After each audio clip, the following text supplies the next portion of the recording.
Welcome to today's lesson. Today we shall discuss about the location, extent and political divisions of India. Our beautiful country India is truly incredible. It can boast of being the cradle of one of the oldest civilizations in the world. Now, within this country, one can find plateaus, mountains, valleys, islands, beaches, etc. So, the country not only has diverse geographical features, but also the culture and heritage of India is quite varied. Over the years, people of different religions and from different parts of the world have traveled to India and have made this country their homeland. In 2002, Government of India has promoted the country and labelled it as incredible in order to promote the beauty and rich culture and heritage of the country. So now let us locate this beautiful country on the world map. So this world map shows the major continents of the world, and if we look carefully, then we shall find that India belongs to the continent of Asia. That is, India is situated within Asia. Now if we fold this world map vertically, then we shall find that an important latitude, that is the equator, divides the world into northern and southern hemisphere. And if we fold this map vertically, then we shall find that an important longitude, that is the prime meridian, divides it into eastern and western hemisphere. So as mentioned just now, prime meridian divides the world into western and eastern hemisphere, whereas the equator divides it into northern and southern hemisphere. So from here we find that India lies in the northeastern part of the world. Now if we zoom into this world map, then we shall find that our country India is roughly triangular in shape, and it is surrounded by water bodies on all three sides. To the east lies Bay of Bengal, to the west lies Arabian Sea, and to the south lies the Indian Ocean. So the mainland India is a large peninsula, and it is surrounded by water bodies on all three sides. Apart from this, India also consists of two groups of islands, one lying amidst the Arabian Sea, that is Lakshadweep, and one lying to the east amidst Bay of Bengal, and that is the Andaman and Nicobar Islands. So the total Indian Union consists of the mainland India, which is a large peninsula, and two groups of islands, namely Lakshadweep and Andaman and Nicobar Islands. Now an important latitude, that is Tropic of Cancer, passes halfway or exactly through the middle of the country. So from this one can infer that India will enjoy tropical climate as it lies in the temperate zone, because Tropic of Cancer passes exactly through the middle of this country. Now we shall discuss about the longitudinal and latitudinal extent of the country, and for this purpose we need to mark the extreme points in all the directions. So the northernmost point of the country lies at 37 degree and 6 minutes north, while the southernmost point lies at 8 degree and 4 minutes north. The easternmost point lies at 97 degree and 25 minutes east, while the westernmost point lies at 68 degree and 7 minutes east. Now let's name all these points. Well, the northernmost point that lies at 37 degree and 6 minutes north is Indira Col, which is situated in Kashmir, whereas the southernmost tip of the country is Kanyakumari, which belongs to the state of Tamil Nadu. The easternmost point is Kibithu, which lies in Arunachal Pradesh, and the westernmost point, which lies at 68 degree and 7 minutes east, is Guharmati, which belongs to the state of Gujarat. Now here we find that the country extends from Indirakol in the north to Kanyakumari in the south. So the north-south extension or the latitudinal extension of the country is 3214 kilometers. Also, the country extends from Guharmati in Gujarat to Kibithu in Arunachal Pradesh. That is, the east-west extent or the longitudinal extent of the country is 2933 kilometers. Now, although the southernmost point of the country lies at Kanyakumari, but it is not the southernmost point of the entire nation. This is to say that we already know, apart from the main landmass, India also consists two groups of islands. So if we consider the two groups of islands, then we shall find that the southernmost tip of the country actually lies at the point of 6 degree and 45 minutes east, which is the Indira point, which belongs to Nicobar Island. So the southernmost point of the country India is actually Indira point and not Kanyakumari. Kanyakumari is the southernmost tip of the mainland India, while if we consider both the groups of islands, then we shall find that Indira point is the southernmost point. So as mentioned just now, India extends from 68 degree east to 97 degree east longitude. Now given this extent, 82.5 degree east longitude passes exactly through the middle of the country. So this is the central meridian of the country, and it is also considered as the standard meridian. Specifically, this central meridian or standard meridian passes through Allahabad, which is situated in Uttar Pradesh. Now, the local time of 82.5 degree east, which is the standard meridian of the country, determines the time for the entire country. That is, the entire nation follows time according to the time of 82.5 degree east. So the local time of the standard meridian or 82.5 degree east is the Indian Standard Time or IST. So before proceeding with our lesson, let's try to answer this objective. Dash is the standard meridian of India, and the options given are 90 degree east, 82.5 degree east, 82.5 degree west or 0 degree. Well, which of these options do you think is the correct one? Well, you can't remember. We just discussed that the standard meridian of India that passes through the middle of the country is, yes, 82.5 degree east. So the correct option will be 82.5 degree east. Well, now that we have discussed a lot about our country India, let us look into the neighbors of our country. This map shows the neighboring countries of India, and here we find that our country shares its boundary with Pakistan and Afghanistan in the northwest. To the north lies the countries of Nepal, Bhutan and China. To the east lies Bangladesh and Myanmar, and at the south lies the small island nation of Sri Lanka. Now, among all these countries, Bangladesh shares the largest land boundary with India. However, the size of Bangladesh is quite small compared to that of India. In fact, Bangladesh is 22 times smaller than India. Now, if we compare the size of small island nation of Sri Lanka, then we shall find that Sri Lanka is 50 times smaller than India. That is, 50 small islands of Sri Lanka can fit into one country of India.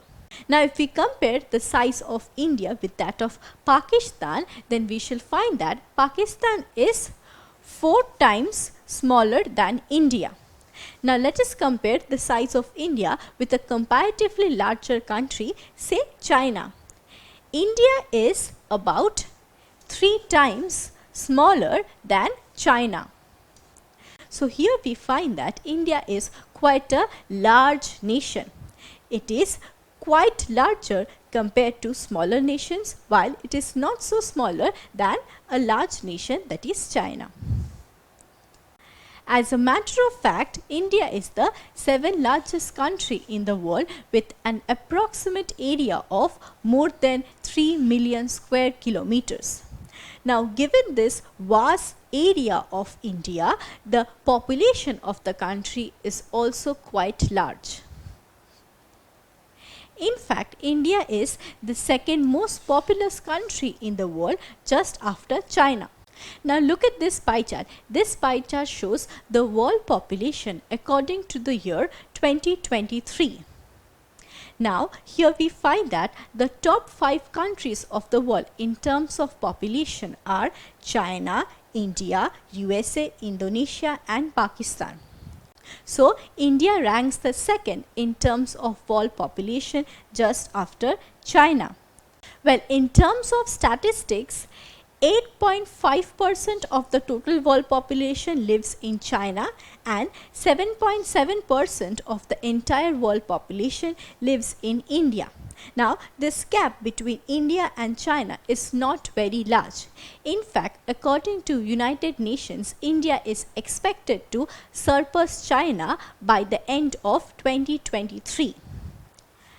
Now, in terms of figure, the current world population is 8 billion, out of which approximately 4.5 billion people live in India. So we can find that a high fraction of world population lives in the country of India. Now, India's population is not only huge but diverse as well. Different forms of religion exist in India, and they are Hinduism, Islam, Christianity, Sikhism, Buddhism, Jainism. Now, out of these, India is the birthplace of 4 major religions of the world, and they are Hinduism, Sikhism, Buddhism and Jainism. Now, these different religions are followed within one single nation. Thus, India is a secular country with multiple religions. Now, not only all these religions are diverse from one another, but diversity is also observed within a single religion. Well, this is to say that the Hindus of South India are quite different from the ones living in the eastern part of the country or the western part of the country.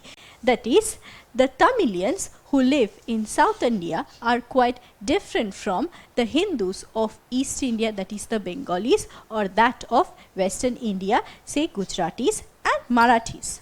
Now, this diversity within a single religion is observed in the clothes they wear, the food they eat, the language they speak, and also in their art and music.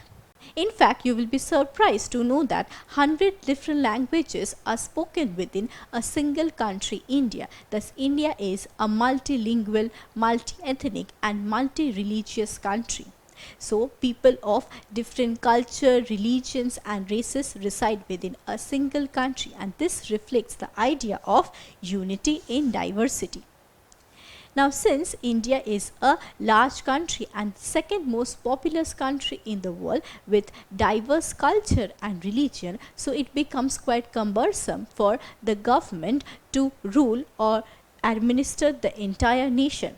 So, for ease of administration, the country has been divided into smaller units. So, now let us discuss about the political divisions of India.